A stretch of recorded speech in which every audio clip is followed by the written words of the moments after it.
이번에 배울 글자는 부를 징자입니다. 국가에서 군대로 오라고 부르죠? 징병이라고 할 때 쓰이는 글자기도 하고요. 자, 그러면 글자 형태로 볼까요? 네, 사람들이 있고요. 매산자가 있고요. 네, 모이다가 있고요. 다음에 임금왕자가 있고요. 칠복자가 있죠.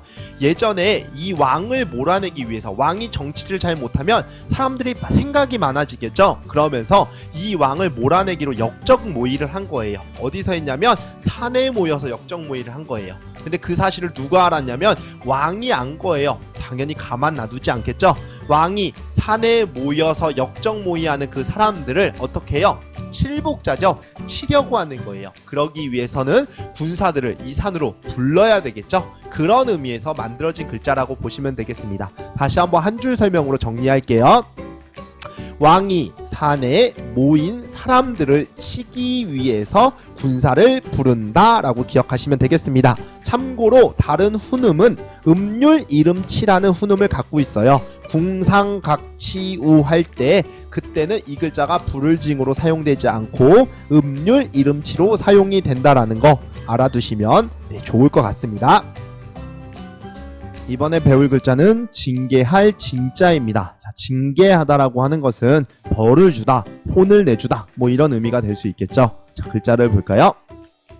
네, 부를 징자와 마음 심자가 합쳐진 거고요. 자, 이 부를 징자는 어떤 의미냐면 예전에는요 왕을 치기 위해서 그래서 반역이라고 하죠. 그래서 많은 사람들이 산에 모여서 역적 모의를 하는 거예요. 근데 그게 왕이 그 소식을 알게 돼요. 그러면 어떡하죠? 왕이 당연히 산에다가 그 사람들을 칠 수 있는 군사를 불러들이겠죠.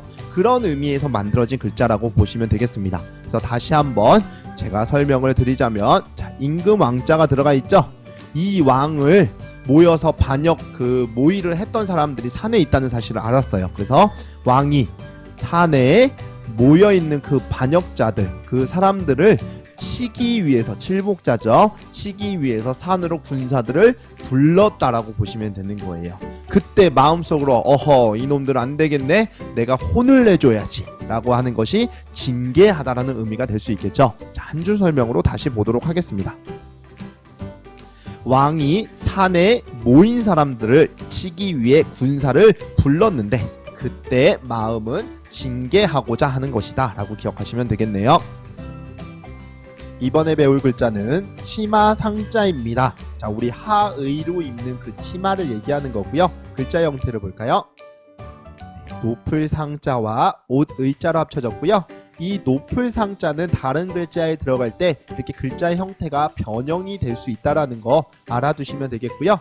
이 높을 상자에 대해서 먼저 말씀을 드리면 사람이 있고 담장이 있고 또는 울타리가 있고 작을 소자가 있죠. 사람이 작은 울타리를 만들었어요. 울타리를 지었는데 그 울타리라고 하는 역할은 우리 집 주거 공간을 침범하지 못하게 하는 거잖아요. 그러니까 그 담장 울타리를 높이 쌓은 거예요. 그래서 사람의 눈높이보다 높게 쌓았다라는 의미에서 높다라는 의미가 생긴 거고요. 자, 옷이 있습니다. 이 옷은요 밑에 있으니까 하의라고 볼 수 있겠죠. 하의 중에서 높이 올라갈 수 있는 옷이라고 본 거예요. 바지는 올라가다 걸리죠. 그런데 치마는 높이 올라가잖아요. 그런 의미에서 만들어졌다라고 기억하시면 되겠고요. 한 줄 설명을 볼까요? 높이 올라갈 수 있는 옷이 바로 치마이다 라고 기억하시면 되겠습니다.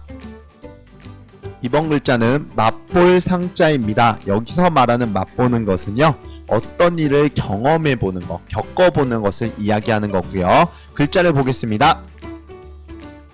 높을 상자와 맛지자가 있죠. 자, 우리 아까 맛지자를 배웠으니까 아실 테고요. 자, 높을 상자가 있습니다. 자, 이 높을 상자를 간단하게 설명을 좀 하자면요, 작다, 그 다음에 울타리, 담장이라는 게 있죠. 자, 사람이요 작은 담장을 짓습니다. 그 담장을 짓는데요 사람의 눈높이보다는 어떻게 지어야 돼요? 높게 지어야 되는 거예요. 그래야 다른 사람이 내 주거 공간을 침입하지 못할 테니까요. 그래서 높을 상자라고 보시고요. 자, 뜻을 높이 세우고요.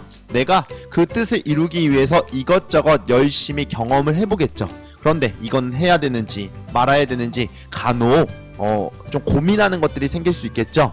그것을 내가 살짝 맛본다라는 의미라고 보시면 되겠습니다. 자, 한 줄 설명을 보도록 할까요? 네, 뜻을 높이 세우고 그 일을 해야 할지 말아야 할지 그 일을 경험해 보기 위해 살짝 맛을 본다라고 연상하시면 되겠습니다.